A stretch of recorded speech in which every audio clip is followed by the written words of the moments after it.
Apple just moved $680 billion in manufacturing operations to India, and it happened during escalating China-US tensions and sanctions. This is the largest corporate supply chain shift in history. Not a small diversification plays, a massive structural exit from China, the country that built Apple's empire over 20 years. In 2020, India made 1% of Apple's iPhones. By 2025, that number hit 18% and is targeting 25% by 2027. Apple assembled $22 billion worth of iPhones in India in the 12 months ending March 2025, a 60% increase over the previous year. The China era is over. The question is what this means for the global economy, geopolitics, and whether you're positioned for the India manufacturing boom that's just beginning. This is the biggest geopolitical supply chain story of the decade. What Apple is doing signals where the entire tech industry is heading. I'm going to show you exactly what $680 billion to India means, the mechanics of how this shift happened, why it's structural, not cyclical, and which companies and investments benefit. Hit subscribe and turn on notifications because in 48 hours I'm releasing the companies following Apple out of China, breaking down the next wave of the manufacturing exodus. Let's dive in. Let's understand what $680 billion to India actually means. This isn't about Apple building one factory. This represents Apple's total global supply chain value being systematically diversified away from China into India and other locations. Apple's India production jumped from $7 billion in 2023 to $14 billion in 2024 and is projected to hit $25 billion in 2025. iPhone production specifically exploded. India made 7 million iPhones in 2023, 14 million in 2024, and is on track for 26 million in 2025. That's nearly tripling in 2 years. Key products now made in India include iPhone 15, iPhone 16, AirPods, and Apple Watch components. The biggest suppliers have moved or are moving. Foxconn, Apple's largest manufacturing partner, committed $3.5 billion in India investments and is hiring over 100,000 workers. Pegatron and Wistron, two other major Apple suppliers, are building mega factories. Tata Electronics, India's largest conglomerate, is now assembling iPhones and scaling rapidly. India's overall electronics manufacturing sector jumped from $75 billion in 2020 to $155 billion in 2025, driven largely by Apple's shift. The $680 billion figure represents the cumulative value of Apple's supply chain operations being restructured over this decade. It's not just assembly, it's components, logistics, infrastructure, and the entire ecosystem moving. Let's talk about the unfairness baked into this shift. China built Apple's empire. For over 20 years, China provided the infrastructure, the skilled workforce, the supplier ecosystem, and generous subsidies to make Apple the most profitable company on earth. Chinese workers assembled every iPhone, iPad, and Mac that made Apple a $3 trillion company. Now, as geopolitical tensions rise between the US and China, Apple is exiting. China loses its manufacturing crown while India benefits from the rivalry. India is offering massive subsidies through the Production-Linked Incentive Scheme, $2 billion specifically for electronics. They're fast-tracking approvals, building infrastructure, and doing everything China did 20 years ago. From a worker's perspective, this is brutal. Chinese factory jobs are disappearing. Entire cities built around Apple manufacturing face unemployment. Indian workers are getting new jobs, but at lower wages than their Chinese counterparts earned. Manufacturing costs in India are 5 to 8% higher than China, sometimes 10%. Apple is absorbing that cost for geopolitical insurance. You weren't told this framing by mainstream media. They call it diversification. The reality is a geopolitically forced exit. US-China tensions, tariffs, and sanctions made it too risky for Apple to keep everything in China. One conflict over Taiwan and Apple's entire supply chain could be cut off overnight. Let's dig into the forensic data. First, Apple's India production value. $7 billion in fiscal 2023, $14 billion in fiscal 2024, projected $25 billion in fiscal 2025. That's a 178% increase in 2 years. Second, iPhone unit production in India. 7 million units in 2023, 14 million in 2024, 26 million projected in 2025. By comparison, China still produces around 140 million iPhones annually, but that number is declining. Third, Foxconn's India investment is $3.5 billion committed, with plans to hire 100,000 plus workers across multiple facilities in Tamil Nadu and Karnataka. Fourth, India's Production-Linked Incentive Scheme allocated $2 billion in subsidies specifically for electronics manufacturing, designed to attract companies like Apple. Fifth, China's share of Apple production has dropped from 90% in 2020 to 76% in 2025 and is projected to hit 60% by 2027. That's a 30 percentage point decline in 7 years. The timeline is clear. The US-China trade war started in 2018. COVID supply chain shocks in 2020 exposed the risk of over-reliance on China. By 2022, Apple made the full strategic pivot. And 2023 to 2025 has been execution at scale. Between March and May 2025, 97% of iPhones assembled in India were exported to the US. India became the top US smartphone exporter, surpassing China for the first time in history. This isn't the first time we've seen geopolitics reshape global manufacturing. In the 1980s, the US forced Japan to shift manufacturing. Japanese semiconductors and autos dominated global markets. US imposed tariffs and trade restrictions. Result, Japanese companies moved production to the US and Southeast Asia. Japan's manufacturing export model broke. Then came China in the 2000s. After joining the WTO in 2001, China became the world's factory. Low wages, infrastructure investment, and government subsidies attracted every major corporation.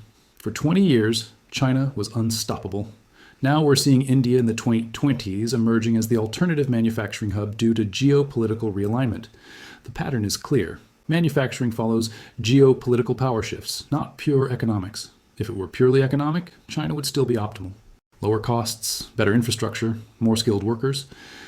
But geopolitics overrides economics. Companies diversify to avoid getting caught in a conflict. China's risk now is losing factory of the world status. That means economic slowdown, unemployment, and declining leverage in global trade. India's opportunity is capturing that manufacturing exodus and becoming the next growth engine. Here are 4 signals that confirm this trend is accelerating and which investments benefit. First, watch for more US tech giants announcing India expansion. Google is already manufacturing Pixel phones in India. Microsoft is exploring hardware production.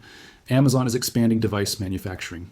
If these announcements accelerate in 2026, it confirms the trend is industry-wide, not just Apple. Second, monitor India infrastructure investments. Airports, ports, power grids, roads. India is scaling infrastructure rapidly to handle manufacturing growth. Companies like Adani, Larsen, and Tubro, and others building logistics networks will benefit enormously. Third, watch China export data for declining electronics exports to the US and Europe. If China's share of global electronics exports continues dropping, it signals the supply chain exit is real and accelerating. Fourth, Vietnam and Mexico are also rising as manufacturing alternatives. This is a full China plus one strategy where companies diversify across multiple countries. Vietnam is attracting semiconductor and electronics assembly. Mexico benefits from nearshoring for the US market. Why is this structural and not cyclical? Because US-China tensions are not resolving. Both sides are digging in. The US sees China as a strategic rival and is willing to sacrifice economic efficiency for security. China is doubling down on self-sufficiency and moving up the value chain. Neither side is backing down. India's advantages are massive. 1.4 billion population with a young, growing workforce. English speaking, which makes integration with Western companies easier. Democratic system and ally to the US, reducing geopolitical risk. Lower labor costs than China, though not as low as Vietnam or Bangladesh. India's challenges are real but solvable. Infrastructure gaps exist but are being addressed. Bureaucracy and red tape slow projects, but reforms are happening. Skill levels are lower than China's workforce today, but training programs are scaling. China's counter-strategy is moving up the value chain. They're letting go of low-end assembly and focusing on advanced semiconductors, electric vehicles, batteries, and AI hardware. Long-term, we're heading toward a bipolar manufacturing world. China serves China and parts of Asia. India serves the US, Europe, and the West. This is the new reality. Let's talk about risks. Risk 1 for companies, India execution challenges. Early phases saw delays, quality issues, and logistical problems. Manufacturing costs are 5 to 10% higher than China. Not every company can absorb that. Risk 2 for investors. Companies with 100% China manufacturing exposure face increasing pressure. If you're invested in firms that haven't diversified, they're at risk of being caught in the next tariff wave or conflict. Risk 3 for consumers. Potential price increases. As manufacturing shifts to less efficient locations, costs rise. Apple has absorbed most of it so far, but if margins compress, prices could increase. The smart move for investors is positioning in India-exposed companies. Foxconn and other Apple suppliers expanding in India. Indian infrastructure firms like Adani Ports, Larsen and Tubro. Logistics and supply chain companies facilitating the shift. Indian real estate and manufacturing zones. This is a multi-decade trend just beginning. There's a narrative war happening. US media frames this as smart diversification. China media calls it a temporary setback, claiming Apple will come back. The reality is a permanent geopolitical realignment reshaping global trade for decades. Investors are being told China is still essential, and that's partially true for now. But smart money is already repositioning. Notice where venture capital is flowing. India tech investments surged. Notice where private equity is building factories. Southeast Asia and India. Don't be the last investor to realize that China manufacturing dominance era is over. This doesn't mean China collapses. It means the world is splitting into competing blocks, and you need exposure to both. Let's set realistic expectations. Here are 3 scenarios for the next 5 years. Scenario 1, steady shift, 50% probability.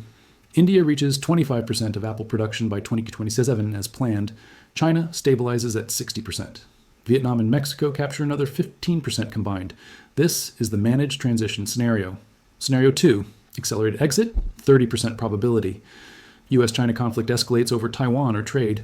The US imposes harsh tariffs or sanctions. Apple is forced to move 40% of production to India by 2028, faster than planned. China drops below 50% of Apple's supply chain. Scenario 3, partial reversal, 20% probability. Unlikely, but possible. US-China reach some détente. Tariffs ease. Some production returns to China for cost efficiency. But India holds the gains already made. Timeline. By 2030, India becomes the second largest electronics manufacturer globally after China. India could hit $300 billion in electronics production, up from $155 billion today. Apple moved $680 billion in supply chain value to India during China sanctions and geopolitical tensions. Production in India jumped from 1% in 2020 to 18% in 2025, targeting 25% by 2027. This is the largest corporate supply chain shift in history, driven by geopolitics, not economics. $22 billion worth of iPhones assembled in India in fiscal 2025, up 60% year over year. Foxconn committed $3.5 billion, hiring 100,000 workers. India's production-linked incentive scheme is subsidizing the shift with $2 billion for electronics. China's share dropped from 90% to 76% and heading to 60%. Watch 4 signals. More tech giants moving to India, infrastructure investments scaling, China export data declining, and Vietnam, Mexico also rising.